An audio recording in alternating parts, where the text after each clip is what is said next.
జై శ్రీరామ్. అందరికీ నమస్కారం. వెల్కమ్ టు న్యూస్ అఖండ. నేను మీ కస్తూరి శ్రీధర్.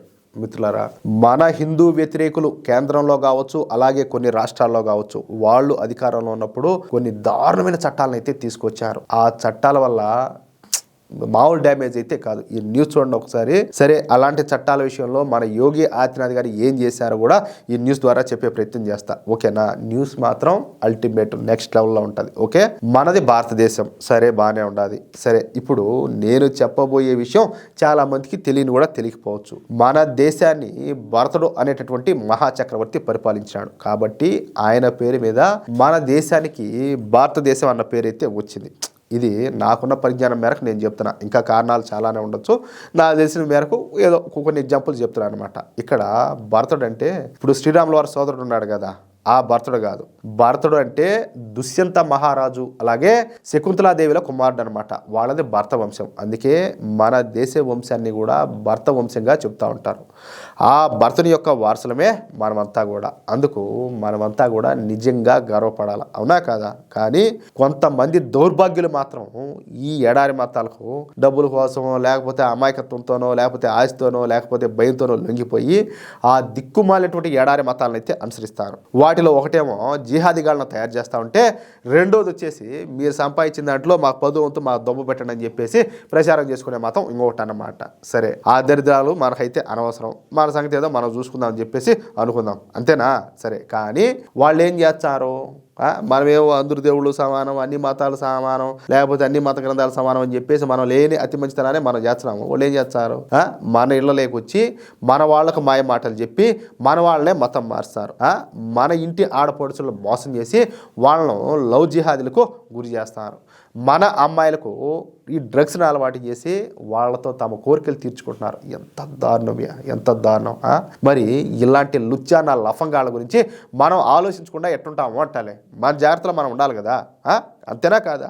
అందుకే మన భారతీయ జనతా పార్టీ ప్రభుత్వం ఏ రాష్ట్రంలో అధికారంలో ఉంటే ఆ రాష్ట్రంలో కఠినమైనటువంటి చట్టాలను అమలు చేస్తా మన హిందువులను కాపాడుకుంటా వస్తున్నాయన్నమాట. అందరికీ ఒకే చట్టాన్ని అమలు చేస్తా తప్పు చేసిన వాళ్ళను, హిందువులపైన చేయి వేసిన వాళ్ళను కలిపి ఎరగదీసి మరగబెడతారు. అర్థమవుతుందా? సరే, ఇక అసలు విషయానికి వద్దాం. అసలు నేను ఇప్పుడు చెప్పబోయే విషయం ఏంటే సమాజ్వాదీ పార్టీ మీద, ఆ పార్టీ అధినేత అయినటువంటి అఖిలేష్ యాదవ్ మీద ఏలా అని ఓచారంటే ఊరికే కూడా కాదు. మన దేశానికి స్వాతంత్రం వచ్చిన తర్వాత మన దేశాన్ని మత ప్రాతిపదికన 2 భాగాలుగా విభజించారు. ఈ విషయం మీకు కూడా తెలుసు. ఇస్లామిక్ దేశంగా పాకిస్తాను, హిందూ దేశంగా మన భారతదేశం అనమాట. అయితే కుట్రపూరితంగా అప్పుడు ప్రధానమంత్రిగా ఉన్నటువంటి ఇందిరాగాంధీ మన దేశాన్ని రాత్రి ఒక సెక్యులర్ దేశంగా మార్చేసింది. చూడండి, అంటే ఆ లెక్క ప్రకారం ఇక్కడ అన్ని మతాలు సమానమే, మనుషులంతా సమానమే. మరి అలాంటప్పుడు అందరినీ ఒకే విధంగా పరిపాలించాలి కదా. చట్టాలు ఎవరికి చుట్టాలు కాదు కదా, అది ఏ మతానికి కానీ ఎవరికి కూడా కానీ.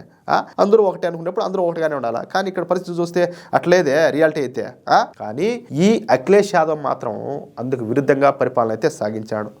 ముస్లింలకు పెద్దపీట వేసి వాళ్లను తన ఇంటి అల్లుళ్ళలాగా చూసుకున్నాడు. సరే, అంతవరకు బాగానే ఉండాలి. సరే, అందులో కూడా తప్పేం లేదనుకుందాం, ఎందుకంటే అది వాళ్ళ పార్టీ విధానం అనుకుందాం, అంతేనా? కానీ మదర్సాలలో పనిచేసేటటువంటి ముస్లిం టీచర్లు కావచ్చు, అటెండర్లు కావచ్చు, క్లర్కులు కావచ్చు, వంట మనుషులు కావచ్చు, చివరకు అక్కడ పనిచేసేటటువంటి పని మనుషులతో సహా ఎవరైనా సరే ఏదైనా తప్పుడు పనులు చేసినా, లేకపోతే స్కాములు చేసినా, లేక మరేమైనా ఆర్థిక నేరాలు చేసినా, దొంగతనాలు చేసినా, దోపిడీలు చేసినా, అక్కడ ఉన్నటువంటి వాళ్ళను అత్యాచారాలను చేసినా వాళ్ళపైన పోలీసులకు చర్యలు తీసుకునే అధికారం లేదు. అర్థమైందా? అంటే వాళ్ళు ఎటువంటి నేరం చేసినా కూడా పోలీసులు వాళ్ళ మీద యాక్షన్ తీసుకోకూడదు. చూడండి ఎలాంటి చట్టం. ఏం చెప్పాలి, ఇంకేం మాట్లాడాలా? నేను చెప్తే అది నిజం, నేనేదో ఊరికే నోటుకొచ్చింది మాట్లాడాలా. ఈ మదర్సాలలో పనిచేసేటటువంటి టీచర్లతో పాటు మొత్తం ఇతర సిబ్బంది ఎవరు ఏం చేసినా కూడా వాళ్ళపైన చర్యలు తీసుకునే అధికారం పోలీసులకు ఉండదు. అలాంటి అధికారం పోలీసులకు లేకుండా ఈ అఖిలేష్ యాదవ్ 2016లో ఒక దిక్కుమాలినటువంటి చట్టాన్ని తీసుకొచ్చాడు. అంటే ఈ మదర్సాలలో పనిచేసేటటువంటి ముస్లింలు ప్రత్యేకమైన వాళ్ళగా గుర్తిస్తా వాళ్ళను పోలీసు చర్యల నుంచి తప్పించే విధంగా ఒక కొత్త చట్టాన్ని అయితే తీసుకొచ్చాడు. ఇక ఈ చట్టం ప్రకారం ఈ మదర్సాలలో పనిచేసే వాళ్ళపైన ఏవైనా చర్యలు కనుక తీసుకోవాలంటే ఈ పోలీసు వాళ్ళు కోర్టులకు పోయి ప్రత్యేకంగా పర్మిషన్లు తీసుకొని రావాల్సి ఉంటుంది అనమాట. ఆ లోపు ఇక్కడ ఆ సాక్ష్యాలకు సంబంధించినటువంటి మొత్తం అన్నిట్లు కూడా వీళ్ళంతా కూడా తారుమారు చేస్తారు. ఎవరు? ఈ జిహాదీగాళ్ళు. అర్థమవుతుందా? అది విషయం. ఈ విధంగా ఉత్తరప్రదేశ్లో ఒక నీతి తప్పినటువంటి దిక్కుమాలిన చట్టాన్ని ఒకదాన్ని ఈ అఖిలేష్ యాదవ్ అయితే తీసుకొచ్చాడు. ఇక ఈ చట్టం గురించి ఈ మధ్యనే తెలుసుకున్నటువంటి మన యోగి ఆదిత్యనాథ్ గారు వెంటనే ఆ చట్టాన్ని రద్దు చేసి పారేస్తారన్నమాట. ఈ చట్టాన్ని రద్దు చేస్తా ఉన్నట్టు ఉత్తరప్రదేశ్ అసెంబ్లీలో ఒక కొత్త బిల్లును పెట్టి దానిని మన యోగి ఆదిత్యనాథ్ గారు పాస్ చేయించారు. దీంతో ఇది ఇప్పుడు చట్టంగా మారబోతుందన్నమాట. అంటే ఇప్పుడు ఈ బిల్లు రద్దుతో మదర్సా సిబ్బంది పైన ఎలాంటి ఫిర్యాదు అందినా, ఇప్పుడు సపోజ్ వచ్చేసి మదర్సాలో చిన్నపిల్లలు చదువుతూ ఉంటారు, కొంతమంది వచ్చేసి ఆడనే అకామిడేషన్ కూడా అంతా ఆడనే ఏర్పాటు చేసి ఉంటారు కాబట్టి ఆడనే ఉంటారు, రెసిడెన్షియల్ లాగా ఆడనే ఉంటారు. అంటే వాళ్ళు కానా పీనా సోనా మొత్తం అంతా అక్కడే ఉంటుంది, తినడం తాగడం పడుకోవడం అంతా కూడా. వాళ్ళ మీద ఏమైనా అఘాయిత్యాలు జరుగుతాయి. ఇంతకుముందు వాళ్ళ మీద చర్యలు తీసుకోవడానికి ఇప్పుడు వాళ్ళ మీద ఏదైనా ఇబ్బంది పెట్టినా లేకపోతే వాళ్ళ పట్టుకుని తిట్టినా కొట్టినా ఏం చేసినా కూడా ఆ పిల్లల తల్లిదండ్రులు ఎవరైతే ఉంటారో పోలీసులు కాడికి కేసు పెట్టచ్చు. అప్పుడు వాళ్ళ మీద యాక్షన్ తీసుకుంటారు. ముందైతే ఆ పరిస్థితి లేదు కదా.